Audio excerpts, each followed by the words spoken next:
Excited to be traveling, Emmett had no idea that someone was about to spoil it all. Before he could stop himself, the words were out. The racist woman had been harassing him for a while now, and he'd had enough. The words hit her like a ton of bricks, and she recoiled, scandalized. But how dare she act so indignant? He'd only said what was on everyone's mind. Slowly, everyone in line began to clap. But how had it escalated so quickly? If you've been to an airport and flown at least once in your life, you probably already know what a stressful experience it can be. Delayed flights, long queues, lost luggage, and being singled out for a search at airport security can all get a person's blood boiling. But Emmett wasn't about to let anything get him down today. He'd been saving for this trip for months and had even decided to splurge on a first-class ticket as a birthday gift to himself. Little did he know, an entitled woman was about to ruin his day. Emmett was on his way to the Dominican Republic. He'd worked extra hard during the previous weeks to make sure that he had cleared his workload. He even planned to fly out the day before his birthday, so he had more than enough time to celebrate and unwind when he arrived. He'd planned for every eventuality, but he was caught completely unprepared for the nastiness that he was about to encounter. Emmett hummed and tapped his feet as he waited in line. Life was good. He'd made something of himself, and now he was reaping the rewards. His hard work as a music executive meant that he worked long hours, but at this moment it all seemed worth it. He couldn't wait to kick back and enjoy some much-needed R&R. Emmett had no idea that someone was about to try and take it all away. He watched the line shuffle forward, and the anticipation of boarding his flight was almost too much to bear. But then he heard a high-pitched voice coming from behind him and felt someone trying to push past. excuse me," the whining voice continued. Emmett turned to find out what this woman could possibly want, not realizing that he'd just entered the confrontation of his life. The woman blatantly gave Emmett a once-over, slowly and deliberately looking him up and down and taking everything in. In her mind, he obviously wasn't meant to be there in the same line as her. She pointed her chin at the sign that indicated that the line was reserved for first-class flyers.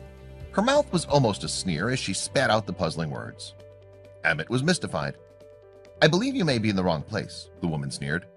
But before Emmett could correct her and explain that he was indeed flying first class, she told him to get out of line. Then she tried to get in front of him by rudely yelling, "Let us through." Emmett tried to remain calm and diffuse the situation. Was there something wrong with this woman? He looked at the woman puzzled. He calmly explained that yes, he was meant to be in this line. But she insisted, "I believe you may be in the wrong place. You need to let us through. This line is for priority booking." She didn't even try to hide the condescending tone in her voice. Emmett tried to reason with her. Priority means first class, correct? But still the woman wouldn't let it go. But he would understand what she was really trying to say soon enough. "Yes," the woman snapped. "Now excuse me, they'll call y'all after we board." Now Emmett was confused. Why was this woman so sure that he was waiting in the wrong line? And why had she singled him out? He was beginning to get annoyed. He pulled out his ticket from his wallet and proceeded to show the woman that he was exactly where he was meant to be. He didn't owe this woman anything. But Emmett thought that it would put an end to the altercation. He was wrong. The woman looked scandalized. Her face turned down in an unfriendly frown, and she said something loudly to her friends, deliberately loud enough for Emmett to hear. "He must be military or something," she moaned, passive-aggressively. "But we paid for our seats, so he should still have to wait." Emmett couldn't believe his ears. Not wanting to cause a scene at the airport, he mentally tried to think of excuses for her behavior. She obviously had assumed that he couldn't afford a first-class ticket. Was she really implying what he thought she was? By now, Emmett had a good idea as to exactly what it was that the woman was trying to say. But he didn't want to believe that she was judging him because of his skin color.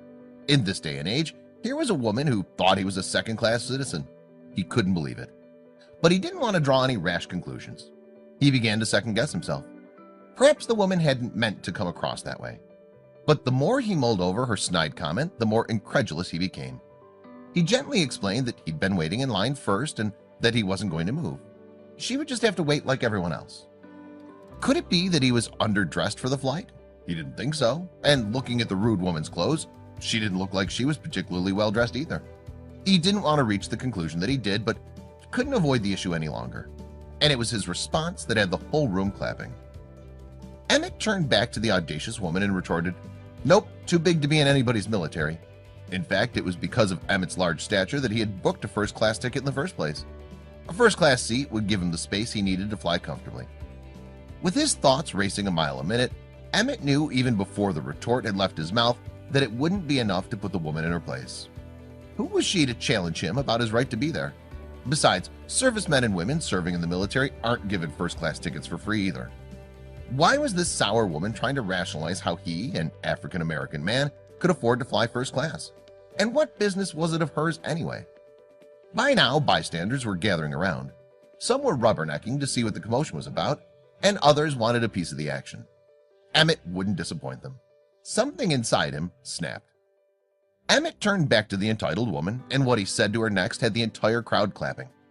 The woman needed to be taken down a peg, and he was going to be the one to do it. Even though Emmett was non-confrontational by nature, he needed to stand up for himself. He shot a remark at her, and she looked like she'd been struck in the face by his words. Her eyes widened in disbelief as she recoiled in horror. Emmett had told the audacious and judgmental woman that no, he wasn't in the military. He was just an African-American man with money. Only the words he chose to use contained a slur to really drive the point home. The crowd exploded with cheers and applause, delighted by Emmett's witty retort and loving the woman's public comeuppance. But the story wasn't over yet. What Emmett had done was commended by all who witnessed it.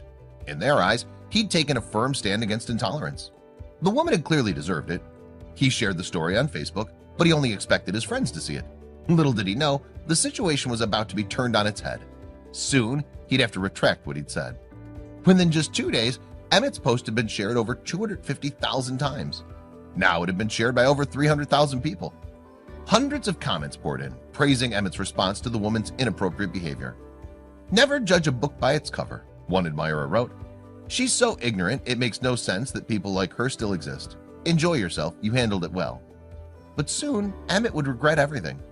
By the time Emmett had arrived at his destination, the post had gone viral. He couldn't believe how many times it had been shared, and how many people had commented on his story. So many people from all over the world commended his actions. But instead of being thrilled about the publicity, Emmett was dismayed. Emmett believed that his post had gone viral for all the wrong reasons. "This racist stuff is definitely an issue, but this is not the solution to that issue," he wrote. He had time to think carefully about what had happened while he was on the flight, but he knew just what he had to do about it. "It brings me no joy waking up in paradise," he wrote. On his 37th birthday, the day he was meant to be celebrating, he had found out that he had caused another person to go through hell. There were also some people who claimed that his original post had been a fake. It was time to address these people as well. The story was definitely real, just like this issue is definitely real. But I now know that I myself should have handled it another way, or left it how it was and not shared it publicly. Emmett knew that instead of discouraging intolerance in the world, his post was only highlighting it. It was time to be the bigger person. When dealing with people, I always try to stay on the side of right.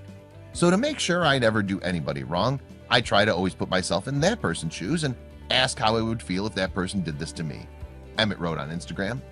"And if I was her this morning, I would be a total wreck today. And that doesn't help the situation, or her. It only makes them more angry and brings more drama." Emmett decided to put things right. "So I would like to apologize again to the woman I had this encounter with yesterday. No matter how wrong your actions, you don't deserve this," he wrote in all caps. "I believe if you can't help nobody, at the very least, you should never do anything to hurt them." Unfortunately, the woman hasn't accepted his apology. But if Emmett had a chance to redo that day, he'd choose to be a force for good, even if the rude woman didn't deserve it.